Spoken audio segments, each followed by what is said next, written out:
Hi everyone, my name is Deborah Schoen. I am a Colorado artist, art historian, and gallery manager at downtown Colorado Springs' Auric Gallery. I'm so excited to share 3 things with you. 1, this month's exhibition by Abigail Kreuser titled Flourish. 2, my passion for making connections between contemporary works of art and art history. And 3, my love for art critique. So today I'm here to share a presentation titled Female Artists and Their Blooms, where I critique the collaborative works of art in Abby's exhibit inspired by flowers. Think of this as a sort of teaser for future art historical discussions. But before we begin, real quick, I'd love to share with you how a single flower can represent an entire movement. Here we will use a sunflower as an example. In the image on the far left shows a protest button with a sunflower. This button is one of the official symbols of the women's suffrage movement. In the image in the middle shows the sunflower student movement in Vietnam, which was a protest demanding free speech on college campuses. And on the image on the far right shows how a sunflower is used to represent national identity for the Ukrainian people. Which leads me to my first pairing. The image on the left was created by Abigail Kreuser and Wendy Mike, titled Sunflower, which has been paired with 19th century avant-garde artist Mary Cassatt and her Woman and Child painting. Both pieces use the sunflower as radial focal points. Just a little bit about Mary Cassatt and her story.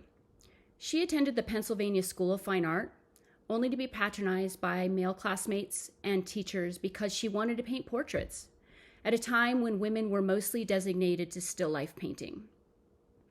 Not only that, she was prohibited from taking most science classes and anatomy and live nude sketch classes, which made becoming a portrait artist very difficult.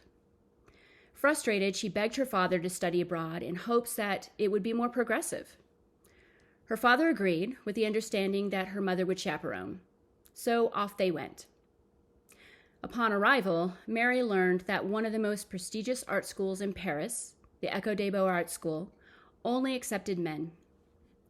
But luckily, she was from an upper-class family, so she was able to get private training. One more thing, she was an active participant in the women's suffrage movement, and this painting was actually created to help raise funds for its campaign. And as seen in her portrait, there is a sunflower that adorns the woman's chest, which closely resembles the protest button in the previous slide. And if we were to circle back to Abby and Wendy's sunflower piece, their piece feels pretty relevant considering women's issues today. Next we have Abigail Kreuser and Angela Cruz. The image on the far left is their work, which shows a vibrant photograph of a zinnia taken by Abby, where Angela has added another type of photograph called a cyanotype of a fern. The title reads Dear Anna, which is a historical nod to Anna Atkins, one of the first women to master the photographic cyanotype process. Her work is seen in the middle image of a fern. But for me, Abby and Angela's work also made me think of another artist, Jamie Brooks Berry, who wrote the book titled Dear Anna, which is a story about a young girl named Anna who lost her mother to cancer, and on her 13th birthday is left with a box of sealed letters with titles like On Your 16th Birthday or The Day You Get Married, and it's filled with life advice. And if we were to focus on the symbolism of the zinnia in Abby and Angela's piece, which means lasting affection, and the fern, everlasting youth, it makes me think of the book Dear Anna and the memorialized letters of lasting affection left behind for young Anna by her mother. Next we have Abigail Kreuser and Karen Mosbacher's piece, which is seen on the far left, where they have chosen the symbolic rose. The curved organic lines made me think of Art Nouveau artist Margaret MacDonald. A little bit about Margaret. She created work during what was known as the Symbolist movement, where artists created symbolic language and metaphorical imagery as a reaction against naturalism and realism. As seen in the title, MacDonald's work, The White Rose and the Red Rose, it shows that she was exploring historical descriptions of absolute truths, which is what I love about Abby and Karen's piece titled Uncomplicated Radiance. Next we have Abigail Kreuser and April Dawes. The image seen on the left is their work, which I've paired with 1920s Danish artist Gerda Wegener. This pairing is mostly for aesthetic reasons. In Abby and April's piece on the left, we see a Cosmo in the foreground, with its shadow casting on a face in the background. The lips and the downward gaze look similar to Wegener's portrait of Lily with feather duster in the middle. But what caught my attention more was Lily's ruffled waistline top, which takes on a similar shape to April and Abby's Cosmo piece. If you look at the image on the far right, I flipped it to emphasize Lily's top as a Cosmo even more. Now, a lot can be said about Wegener's painting of Lily, which is a portrait of a man successfully living as a woman, which at that time challenged ideas of acceptable femininity.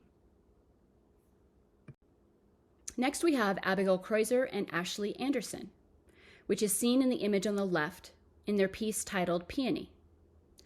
Ashley's gold leaf addition to Abby's rich photograph feels very regal to me. Their piece reminded me of Alva Vanderbilt's The Gold Room, which is a floor-to-ceiling 22-karat gold leaf room. The way Ashley creates a gold frame from Abby's Peony almost mimics the Baroque-style painting on the ceiling of the Vanderbilt's Gold Room. Now, stick with me here for a minute. In this painting on the ceiling, it is of the goddess of Minerva, which has been known to have an owl of wisdom with her. And I tend to go down the rabbit hole of research, but if we're going to go onto the American Peony Society's registry, there's actually a peony called the Owl of Minerva. Go figure. Next, in the image on the far left, is Abby and Claire Swinford's piece, titled Mexican Torch. Claire has framed Abby's image into a nostalgic film slide and has added a blue ear of corn in the foreground. This made me think of the 17th century Baroque painter Artemisia Gentileschi's Cleopatra painting. In this painting, it shows two maidservants who burst into the room as their queen takes her last breath. As one maidservant weeps in the background, the other bends over Cleopatra like a wilting flower. In Abby and Claire's piece, we see similar qualities in color and composition. Both have backgrounds that include red, orange, wilted subjects, and in the foreground, both have cool blues with pale alabaster skin, or husk. And to close my presentation, we have Abigail Kreuser and Alison Danielle's piece titled Lemonade, which is seen on the far left, which shows a bright yellow background and a huge bowl of lemons with a striped straw adorned by a light blue forget-me-not flower. This composition made me think of Beyoncé's 2016 video titled Lemonade. In Beyoncé's video, she wears a bright yellow dress, and in her right hand, she carries a baseball bat. In the video, Beyoncé is seen skipping in these long, bouncy strides, captivating audiences with a big, cheery smile and an occasional laugh. And as she progresses down the sidewalk, she smashes her bat into a parked car window. Then she continues to skip and smile, and then swings her bat at a fire hydrant, releasing all its glory. This scene in Beyoncé's video was borrowed by Swiss artist Pipolotti Reist's 1997 video art piece seen on the far right, titled Ever is Over All. As seen in this image, Pipolotti is wearing a blue dress much like the color of the forget-me-not flower in Abby and Alison's piece. All these pieces make me think of the history of pop art advertisements and the historical notions of feminine delicacy. Well, that's all I have for you for now. Thank you for your time, and thank you, Abby and Gundy, for letting me come talk to you about something I truly love, which is art history and connecting it with contemporary works of art, especially local artists here in Colorado Springs. I hope you enjoyed this presentation, and until next time, take care.